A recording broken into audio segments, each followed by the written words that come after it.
Chris Paul and the Phoenix Suns are heading for a split. Could there be a reunion back in New Orleans? And do the Pelicans even need CP3? Plus, Brandon Ingram commits to Team USA. It's Friday's episode of Locked On Pelicans. Let's go.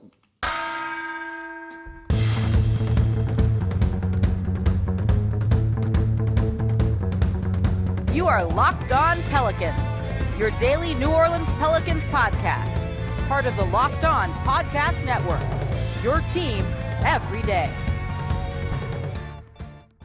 Welcome to another edition of Locked On Pelicans, the daily podcast covering your favorite team, the New Orleans Pelicans and NBA, part of the Locked On Podcast Network, your team every day, available wherever you get your podcasts and available on YouTube. I'm your host, Pelicans Insider, credential member of the media, Jake Madison, at NOLA Jake on Twitter. Here with y'all on this Friday, final show of the week. We're going to talk some Chris Paul. We're going to talk some Brandon Ingram. I love that he's playing for Team USA, and that is a very good sign for the Pelicans going into next year.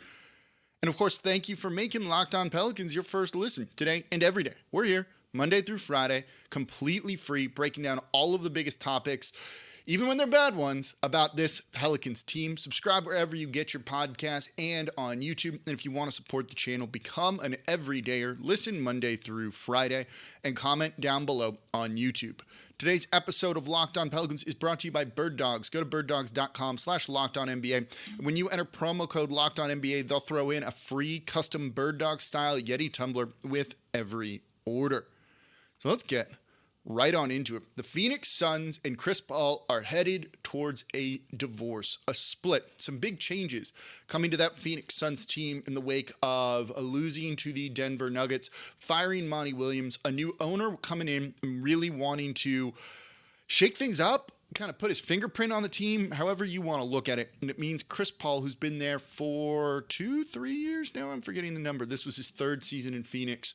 Looks like they're going to part ways after taking them to an NBA Finals just a couple of seasons ago, where they did lose to the Milwaukee Bucks. So that leaves the option of, could New Orleans get in the mix? Does New Orleans even want to be in the mix for Chris Paul? We'll look at that in the next segment, but I want to ask you this, and this first segment is a question for you, especially longtime New Orleans basketball fans, Hornets, Pelicans, but really the Hornets here. Chris Paul asked for a trade and forced his way out, and it was, I wouldn't call it ugly. That was the second year I was covering the team, and I remember this quite well. I wouldn't call it ugly. The return, that first game back with the Clippers, was interesting. The incident with Jason Smith. I had Jason Smith on during the pandemic, and he talked about that moment where he hip checked Blake Griffin and all of that in Chris Paul's return. You should go listen to that show. It was a lot of fun. Let me ask you this. Has there been enough time for you to be okay with welcoming him back? It's been over 10 years at this point. His last season was the 2010-2011 season, where he had a great playoff run against the Los Angeles Lakers in the first round. And then the next year, 11-12, he forced a trade, first to the Lakers, and then ended up going to the Los Angeles Clippers, forming Lob City. Has there been enough time for you to heal and for old wounds to go away? What are your thoughts on that? Let me know in the comments down below. I think it's a valid question because, frankly, if it's not, and if the majority of people are like, no, screw that guy, kind of a similar way they are towards Anthony Davis. Anthony Davis will probably never be welcome back here with the way he forced his way out. But Chris Paul didn't do it in the same vein. He asked for a trade. Had a year left on his deal, asked for a trade, and the team did the best to accommodate him, traded him to the Lakers. That was overruled by David Stern, who was technically the owner of the team at the time. So it wasn't the league intervening. It was the owner of the team intervening. And then he had to come back. He had to go to practices and all of those things and did all of that and was kind of a good soldier till a trade happened. And when you think of Chris Paul, he didn't force a trade. That's not a great thing. That's going to upset fans, but it wasn't like Anthony Davis. I wouldn't say he burned bridges on the way out.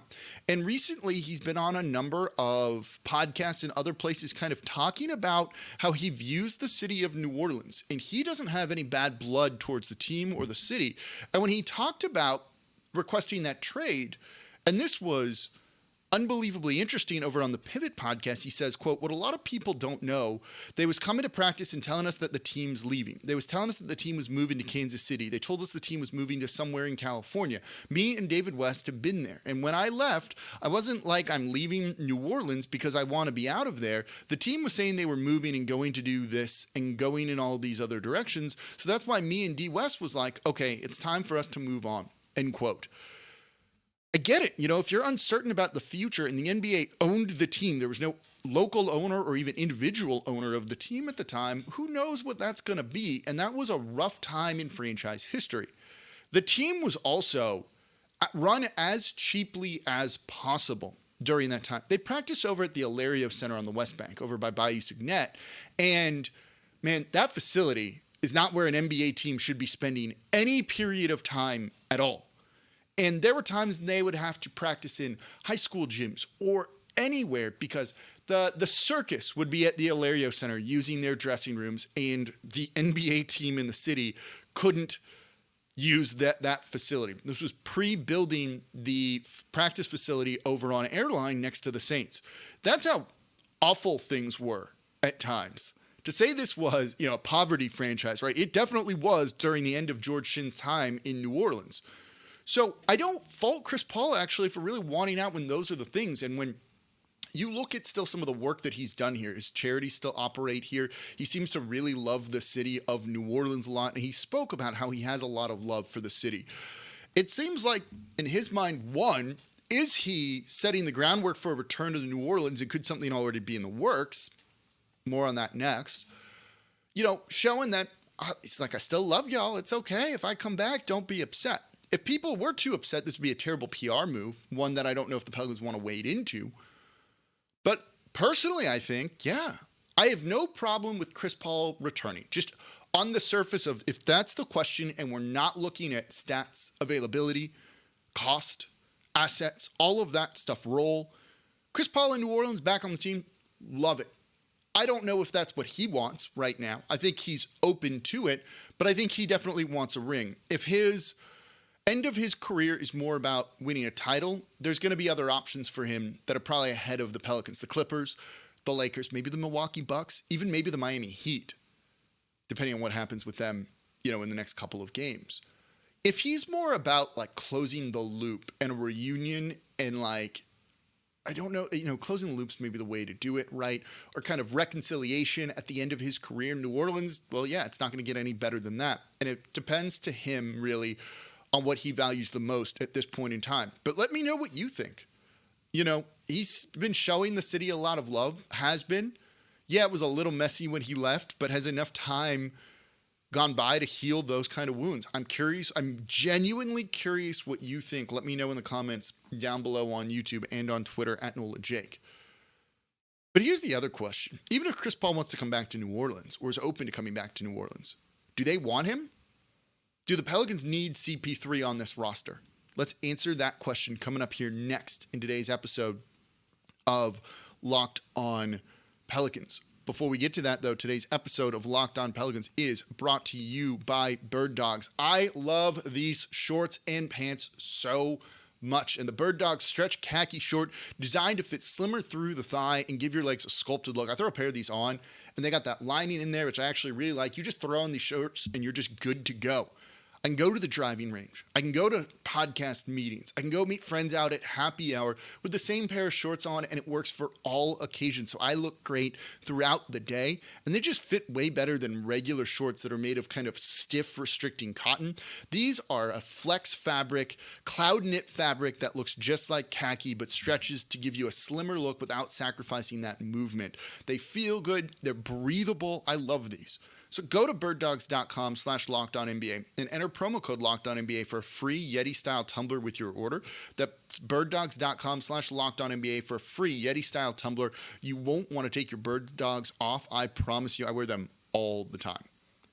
And thank you for making Locked On Pelicans your first listen today and every day. We're here Monday through Friday, part of the Locked On Podcast Network, your team every day.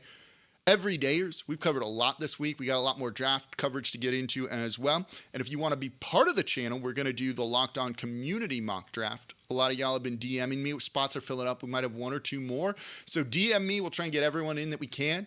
Make some picks. Give your thoughts on it. It's a lot of fun. It's super easy. If you want to be involved, let me know on Twitter. DM me. The DMs are open. And become an everydayer to support the channel. So we're looking at Chris Paul, splitting up from the Phoenix Suns. So would the Pelicans want him back? You know, if it depends. It depends. The short answer here, if you just need the too long didn't read, is no, I don't think so. But it also depends on how he's separating from the Phoenix Suns. If they waive him and the Pelicans can give him a vet minimum deal, okay, we can talk then. If they got to outbid against other teams and the price for him is going to get high, he'll be owed money by the Phoenix Suns, but that's just offset by whatever another team's going to pay him. I don't think the Pelicans can do that given where they are in relation to the luxury tax and their salary cap concerns, which if you're an everydayer, you've heard me talk about a lot over the past 6 months. I don't think you need to go to the luxury tax for Chris Paul at this point in his career. At age 38, he'll be 39 next season. Maybe not. Depends on when the season ends. But he'll be 39 at some point next year. I don't think you need to go to the luxury tax for him, even when he could give you decent production. If he's waived, that's a different story. If you got to trade for him and take on that whole contract, not a chance. If you're giving up assets, if you're having to sacrifice players, even players you don't want, I don't think that makes really any sense given the money that he could be owed and what you have to do. He's going to get paid $30.8 million next season and then $30 million the season after that. That's a lot. I don't know if that's something that the Pelicans can straight up commit to Chris Paul. It's not. So you need to do it on a buyout market only if it's basically on just a minimum deal. And I don't know if that's going to end up being the case. So that alone probably rules this out. But let's put that aside and just look at him as a player. What would he bring to this team? When you think of Chris Paul, what are the kind of two qualities that he's going to really bring? First and foremost is the assist numbers, right? This is a guy who passes the ball, who's the consummate floor general. He's been referred to as the point god, not the point guard. They're not incorrect on that. He is straight up amazing. He's a first ballot Hall of Famer. He was on the NBA's, 75-year anniversary team, and deservedly so. He still does that. This season, 8.9 assists. Last year, he led the league in assists at 10.8 per game. The dude can still dish the rock and pull the strings. And for a team that struggles in the half court, having them a little bit more organized, particularly if they want to run a more motion-based offense, well, then having a guy that can do all of that is a very useful thing. That said, do the Pelicans need it? And I don't think the answer to that is yes. The answer to that is no. This team was 11th in assists per game last season. 11th in assists per game. They pass the ball. They move the ball. They'll do even more of that next year. Brandon Ingram can initiate the offense. Zion Williamson can initiate the offense. CJ McCollum can initiate the offense, though we like that in limited doses. Jose Alvarado can, and more on Alvarado in a moment here. Herb Jones can do it as well. They have a number of guys that can do all of this. So if you have to give up assets, if you have to pay the luxury tax for Chris Paul, who at this point is more of a luxury than a necessity, I think, I don't know if that's the direction you need to go, especially given his age and maybe some of the injury concerns. He breaks down at the end of seasons, and that is a problem. That is a big problem for any team that's going to have him, let alone a team like the New Orleans Pelicans, who desperately don't need to deal with any more injuries. He plays big minutes when he's out there on the court. He's still averaging in the 30s. So it's not like this is guys like 15 minutes per game and you can't play much more. If he's healthy, he can play a significant role. How healthy is he going to be? And I think that's a valid question. It's not like he's playing in, less than half the season, 59 games this past year, missed time in the postseason. 65 games the year before, 70 the 2 years before that. But there is concern about that. And is that the type of risk that this Pelicans team compared to all others can take on, I'm not so sure. The other thing that he does is elevate the teams around him. You know, that veteran leadership, that veteran presence. There is something to be made for that. Look at the 2019-2020 season where he took the Oklahoma City Thunder when we thought he was washed and everyone on that team wasn't good, and he took them to Game 7 against the Houston Rockets in the first round and was awesome. And it kind of was like the revitalization of his career there. Still got a lot, I think, in the tank. Do the Pelicans need someone to elevate them like that, right? They were first in the West when they're healthy. Everything with the Pelicans comes down to health. Simple as that. It's not they need a guy that gets them to another gear. Y'all, this team's good when they're healthy. This is why I've advocated not trading Zion Williamson, not trading Brandon Ingram. And yesterday's show wasn't me saying they should trade Zion. It was saying ownership might look at this and be like, what the heck? I've been very much on the record of don't trade either of those guys, even for Scoot Henderson. So what is Chris Paul going to add when this team's already good? You'd say, oh, they'd be a top 3 team in the West with him. They were a top 3 team in the West last year when they were healthy without Chris Paul.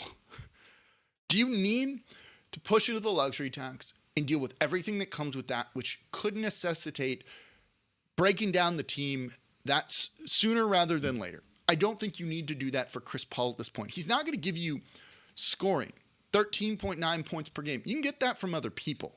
It's also going to diminish, the role and growth of a guy like Dyson Daniels and Jose Alvarado. I think I got it right that first time when I pointed to the jersey.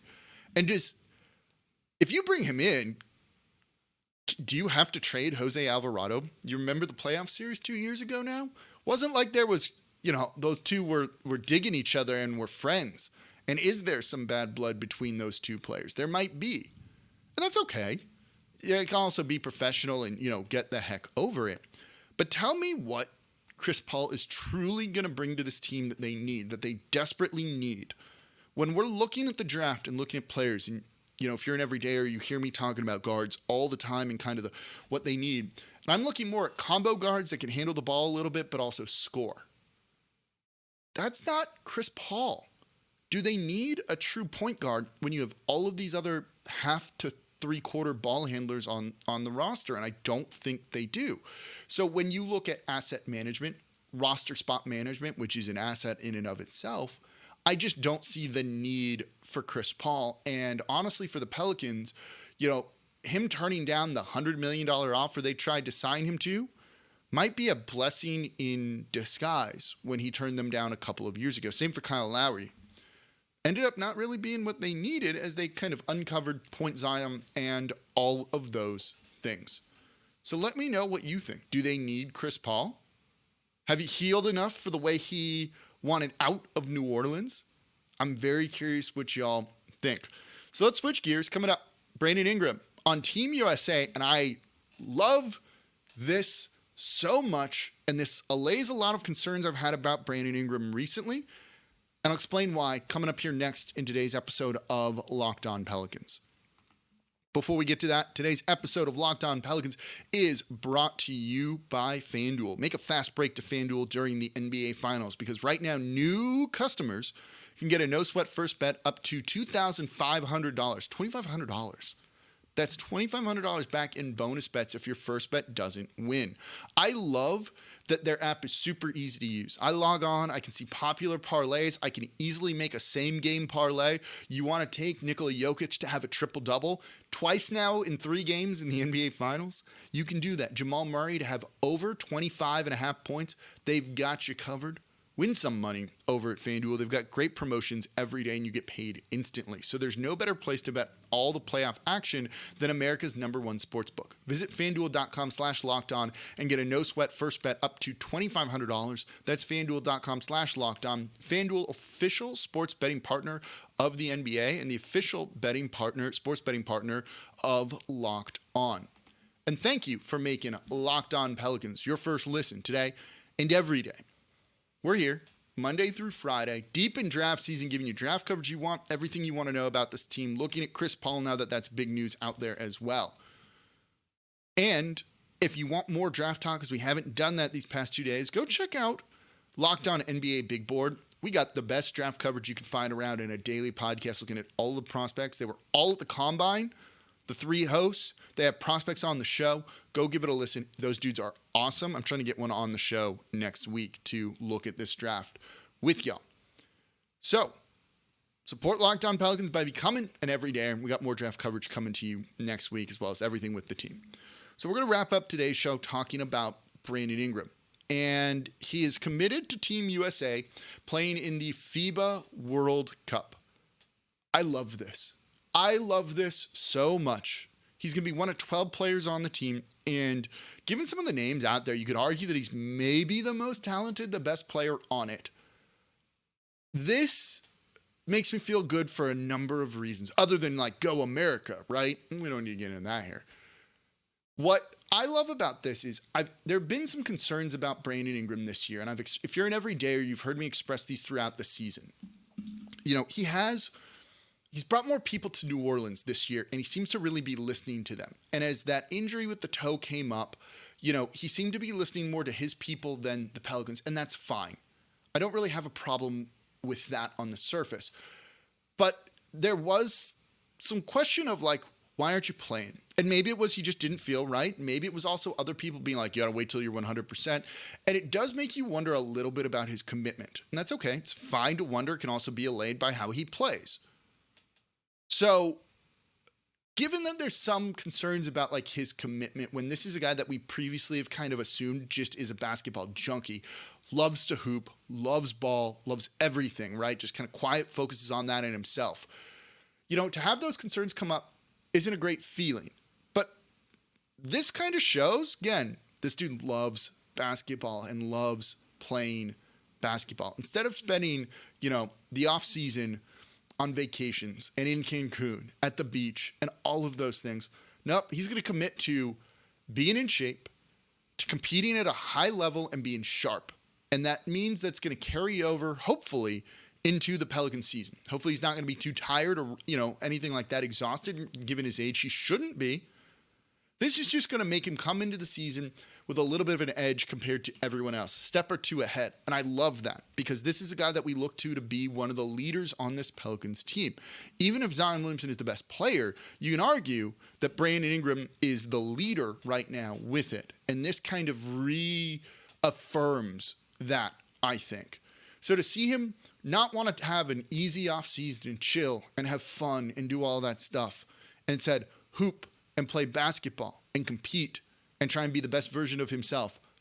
Love it. It kind of reminds you who Brandon Ingram is after a season when some questions started to pop up. And I think this allays a lot of those concerns that maybe were kind of around him. So this is a very good thing to see and shows you the kind of leadership role that he's ready to bring on. He's going to be one of the leaders on that team. He has to be one of the leaders on that team, even if he's not going to be the most vocal guy out there. You'll have some others on that team too. But to see him playing with those guys and kind of showing off what he can do and hopefully leading the USA to glory, I think is an awesome thing. And it's a credit to Brandon Ingram. It also means that he's healthy now, that we have no concerns about his health going into the offseason and that he's ready to play and just do his thing. And that's nice after an injury-plagued past couple of years to see that he's healthy. And the one thing we hope doesn't happen is that an injury comes up during international play that has any impact on the Pelican season, but you can't assume that something like that's going to happen. Or maybe you can, given the Pelicans and the luck that they have. But this is a great thing to see, and I'm excited to see that Brandon Ingram is going to be on Team USA. It's a very cool honor for him, and I'm glad to see that he was like, yeah, I'll go and do that. And hopefully it means he's going to come into the season really sharp and have a great start to next year. And hopefully the Pelicans get back on track after a season when, up and down, and definitely ended on a bit of a down note as that's continued a little bit into the offseason, but some positive news there. Let me know what you think about Brandon Ingram playing for Team USA and what you think, good or bad, about Chris Paul and a potential return for the Pelicans that I don't think is going to happen for a variety of reasons, least alone of which is I don't think the Pelicans need him. So that's going to do it for this episode of Locked On Pelicans, part of the Locked On Podcast Network, your team every day. this week here of Locked On Pelicans, actually. As always, I'm your host, Jake Madison, at NOLA Jake on Twitter, and I'll be back with y'all on Monday to get back on track with some draft talk, unless some other crazy news happens over the weekend, which I wouldn't rule out.